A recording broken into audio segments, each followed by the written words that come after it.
आज की वीडियो में हम लोग घातांकीय भाग पर आधारित प्रश्न के टाइप नंबर 5 सीखेंगे और ये हमारे लास्ट होंगे इस तरीके के क्वेश्चन। ठीक है, इसके बाद हमारा ये घातांकीय भाग पर आधारित प्रश्न का टॉपिक समाप्त हो जाएगा। ठीक है, तो ये बहुत इंपॉर्टेंट क्वेश्चन है और कई बार पेपरों में पूछे गए हैं, तो ध्यान से समझते हैं। पहला क्वेश्चन दिया है कि x की घात n माइनस बाई की घात n, जहाँ n सम संख्या है, जहाँ जो n है वो कैसी संख्या है, सम संख्या है, सदैव विभाजित होगी। इसके विकल्प दिए, फर्स्ट दिया x प्लस बाई, सेकेंड दिया x माइनस बाई, थर्ड दिया है बोथ मतलब दोनों, और चौथा इसमें दिया है नन ऑफ दीज, इनमें से कोई नहीं। तो देखें क्या है लिखा है, x की घात n माइनस बाई की घात n, और जो n है ना वो कैसी संख्या है, n जो है वो सम संख्या है, तो सम संख्या है, इसका मतलब n की वैल्यू हम 2, 4, 6 कुछ भी मान सकते हैं। ठीक है, तो हम मान लो 2 मान लें तो x वैल्यू क्या हो जाएगी, n जगह 2 आ जाएगा, x पावर 2 माइनस बाई की पावर 2 ये आया। अगर सम संख्या है 4 मान दे तो 4 आ जाता। तो इसके हमें तो फैक्टर मालूम है।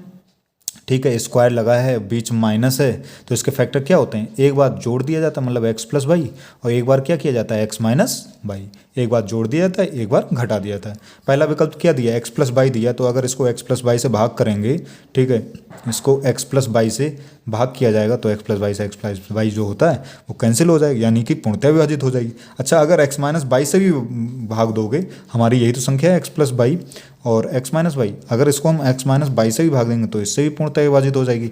ठीक है, पूर्णतः विभाजित हो जाएगी, तो x प्लस बाई से भी पूर्णतः विभाजित हो रही है और x माइनस बाई से भी पूर्णतः विभाजित हो रही है। ठीक है, तो इसका मतलब हमारा कौन सा सही है, इसमें थर्ड सही है, बोथ, मतलब x प्लस बाई से भी पूर्णतः विभाजित हो जाएगी और x माइनस बाई से भी पूर्णतः विभाजित हो जाएगी। अच्छा, एक चीज़ और, अब ये आप लोग सोच रहे होंगे कि ये x माइनस बाई से x माइनस बाई विभाजित ये तो बचा, लेकिन ये पूर्णतः विभाजित हो गया कैसे, जैसे मान लो ये लिखा है 2 गुणा 3 लिखा है, 2 3 6 होते हैं, इसको मान लो 2 से भाग करें तो 2 से हम काटेंगे कितना आया, 3 आया, तो हो तो पूर्णतः विभाजित गई। तो यही तो कहा गया है कि पूर्णतः विभाजित, तो इसका मतलब ये नहीं कि सही है ये पूर्णतः विभाजित नहीं हुआ है, वो जो 3 बचा है। ठीक है, तो जैसे यहाँ पे ये बच गया वैसे यहाँ पर ये x प्लस बाई बच गया, इससे x प्लस बाई गया तो x माइनस बाई बच गया, तो वो पूर्णतः विभाजित हो गई है। बात समझ में आ गई। अगला क्वेश्चन देखें, लिखा है x की घात n माइनस बाई की घात n, जहाँ n विषम संख्या है, n विषम संख्या है, सदैव विभाजित होगी। तो यानी कि n की वैल्यू हम 1, 3, 5 इस तरीके से ले सकते हैं। ठीक है, और संख्या हमारी है x की घात n माइनस बाई की घात n की जगह अब कितना लेना है, 1 लेना है, मतलब x पावर 1 माइनस बाई की पावर 1। अब सबसे पहले विकल्प क्या है, x प्लस बाई, तो ये क्या x प्लस बाई से विभाजित हो जाएगा, ये नहीं होगा विभाजित, इससे नहीं होगा, तो पहला तो हमारा गलत हो गया। हमारी संख्या x माइनस बाई है, दूसरे x माइनस बाई दिया, हाँ इससे ये पूर्णतः विभाजित हो जाएगा। कौन सा इसमें विकल्प सही है, सेकंड सही है, x माइनस बाई से पूर्णतः विभाजित हो जाएगा। अगला क्वेश्चन देखें, अगला लिखा है 4 की घात 91 प्लस 4 की घात 92 प्लस 4 की घात 93 प्लस 4 की घात 94 विभाज्य है। तो ये जरा ध्यान से देखो क्या लिखा है, 4 की घात 91, ठीक है, 4 की घात 91 प्लस 4 की घात कितना है 92 प्लस 4 की घात 93 प्लस 4 की घात कितना है 94, ये विभाज्य है। तो इसके विकल्प भी दिए हैं, पहला 17 दिया है, 13 दिया, फिर 11 दिया, 3 दिया। तो कैसे किया जाए, इसमें देखो सबसे पहले हम इसमें क्या करेंगे, 4 घात यहाँ 91, यहाँ 92, यहाँ 93, यहाँ 94, तो आप लोगों को मालूम होगा कि सबसे छोटी घात कॉमन हो जाती है, मतलब 4 की घात 91 हम कॉमन ले सकते हैं, और कॉमन लोगे तो इधर क्या बचेगा, सही 4 घात 91 कॉमन हो गया तो 1 बचा, 4 की घात 92 में से 91 कॉमन हो गई तो 4 की घात 1 बची, वो लगाओ या ना लगाओ। यहाँ पे 4 की घात 93 91 कॉमन ले लिया तो 4 की घात कितनी आई, 2 आ गई। यहाँ पे 4 की घात 94 थी, 91 कॉमन है तो 4 की घात कितनी आ गई, 3 आ गई। तो यहाँ पे क्या आया, ये आया हमारा 4 की घात 91, और यहाँ पे हमारा क्या आएगा, इसे हल करोगे 4 की घात 3 का मतलब हो गया 64, और 4 की घात 2 का मतलब हो गया 16, 64 16, ठीक है, और 4 और ये हो गया 1 5 हो गया, तो ये हो जाएगा 6 4 10 15, हाथ से लगा 1 6 1 7 और 1 कितना हो गया 8, 85 आया, मतलब 4 की घात 91 गुणा 85 आया। अब देखो ये किससे पूर्णतः, सबसे पहले विकल्प दिया 17, तो 17 से ये पूर्णतः 17 पन्ना 85, और अगर ये विभाजित हो गया तो ये पूरी संख्या पूर्णतः विभाजित होगी, तो 17 से विभाजित होगी।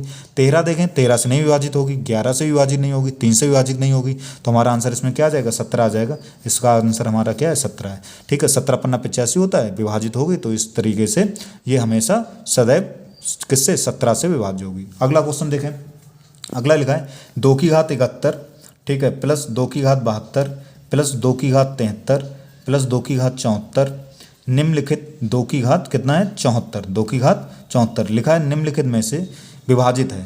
तो किससे, तो फिर से वैसे ही कर लेंगे, 2 की घात कितना कॉमन है 71 कॉमन है, अंदर क्या बचा 1, 72 थी, ये कॉमन ली 2 बचा, यहाँ क्या बचा 2 की घात 2 बचा, यहाँ क्या बचा 2 की घात कितना बच जाएगा 3 बच जाएगा। तो ये हमारा क्या आ जाएगा 2 की घात 71 और ये आ जाएगा 1 + 2, 2 का वर्ग हो गया कितना 4, 2 का क्यूब कितना हो गया 8। तो ये हमारा आ जाएगा 2 की घात 71 गुणा 8, 4 12, 2 14, 15 आया। अब ज़रा देखें किससे हो रहा है, देखो 9 से नहीं हो रहा है, 10 से नहीं हो रहा है, 11 से भी नहीं हो रहा है, 13 से नहीं हो, तो फिर अब क्या करें। अब यहाँ पर हम क्या करेंगे, हम इसको ऐसे भी तो ले सकते हैं 2 की घात 70 गुणा 2, वो 2 की घात 71 ही है, गुणा क्या कर लो 15 कर लो। अब ये आ जाएगा 2 की घात 70 और 15 दूनी कितना हो गया 30। अब देखो ज़रा ध्यान से, ये देखो 9 से तो नहीं हो रहा है लेकिन 10 से हो गया, 10 से काटो 10 3 30। तो इस तरीके से हमारा कौन सा विकल्प इसमें सही हो जाएगा, 10 हमारा आंसर सही हो जाएगा। लास्ट क्वेश्चन देखें, 3 की घात 25 प्लस 3 की घात 26 प्लस 3 की घात 27 प्लस 3 की घात 28 विभाज्य। तो फिर वही बात, 3 की घात 25 हो गया कॉमन, क्या बचेगा 1 प्लस यहाँ पर कितना बचा 3 की घात 1, यहाँ पर कितना बचा 27 में 25 कॉमन हो गया 3 की घात 2, यहाँ पर क्या बचा 3 की घात 3 बचा। तो ये आ जाएगा 3 की घात 25, ये हो गया 1 + 3, 3 का वर्ग 9 होता है और 3 का क्यूब हो गया 27। तो ये आ जाएगा 3 की घात 25 गुणा यहाँ पर कितना आ जाएगा 27, 9 36, 3 39 और ये कितना हो गया 40, 40 आ गया। ठीक है, तो 11 से नहीं कट रहा है, 16 से भी नहीं, 25 से भी नहीं, 30, तो इसमें भी कुछ करना पड़ेगा। कर लो, क्या करेंगे, इसको हम लिख सकते हैं 3 की घात 24 गुणा 3, तो 24 से 25 हो जाएगा, गुणा कितना हो गया 40।